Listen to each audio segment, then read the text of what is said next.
Well, good evening. I'm Peyton Inge. I'm running for House District 65, and we're on the last lap of this race, at least for the primaries. Tomorrow to vote, and then Tuesday is your last day to vote in the primary. And this is where we decide what our choices are in November, and we must step up to the plate if we don't want to keep on going down the same road we've been doing. But I want you to also to know or understand that right after the elections or the polls close on Tuesday evening, at 7:15, there's what's called a precinct caucus. And that's where your precinct people, when you and your group where you live, go to where your precinct is supposed to vote. If you want to know what your precinct is and where that meeting is held, you go to votedenton.gov. That's votedenton.gov, and you put in your name, address, or birth date, and you can find out where you're supposed to go for this meeting.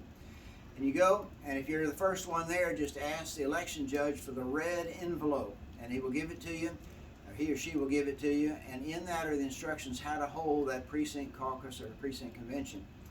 And there will be an opportunity to vote on resolutions, and what those are calls to our government, our elected officials, our legislators, on issues that are important to us and what we want them to take care of or to resolve or to vote on and get passed laws on various issues.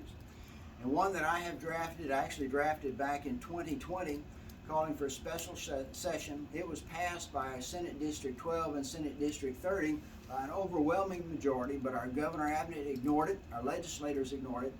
But it was calling on and demanding that you expand our rights to protect ourselves and our police officers to do their job. I think all of you who saw in the news when the riots were happening, how our police officers, for the most part, they stood there and just watched as things went down. And you can't really blame them, because you see what's happening today. There's 19 police officers in the city of Austin who are being prosecuted by the DA because they dared to try to quell the riots, the violent riots that were going on there. In Dallas, just saw the news 2 weeks ago where Corporal Williams is being prosecuted by the DA in Dallas. He dared to shoot someone in that riots. He was trying to stop it. He dared to use a rubber bullet. Those are non-lethal, but they can't hurt. He dared to use a rubber bullet to try to quell some of that. And so while a grand jury no building, the DA is prosecuting him anyway. So this has to stop. These people, our police officers, have to be able to defend us without being afraid that some rogue DA is going to then send them to jail for doing their job. And you and I have to be free to protect ourselves and our property. And what happened in the 87th legislature? Well, our legislators said, we're going to do something good for you. They gave us, quote, they expanded our constitutional carry, but then they did nothing to protect us if we should end up having to actually do that. So they left us hanging out there like Kyle Rittenhouse or like these police officers. There is no excuse for that. They should have taken care of us, but they don't care. So I'm asking you, that's why in my website, it's always talking about Wake Up Texas. Too much of this has been going on for too long. We have to stand up. We have to speak. You need to go to this precinct convention on Tuesday evening at 7:15. Sign up, bring friends with you or names, sign people up to be delegates to the Senate District Convention, which will be local to your area here. And then if you can, go to the state convention in Houston this coming June.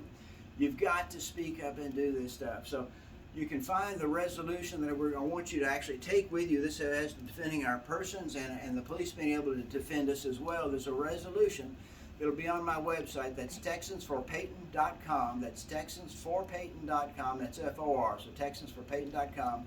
This weekend I'll have that resolution. There'll be one on what to do about our property taxes, having to diminish those.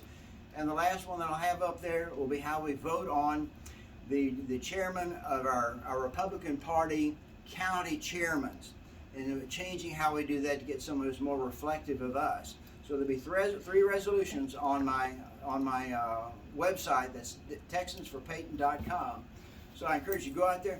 You take the rules require you take 3 copies of the resolutions with you. So each of them, print them out, take them with you, vote them in. We can make a difference. You and I together, we can change the direction of this state and perhaps this country. So thank you. May God bless you. May God bless this state. Have a good evening.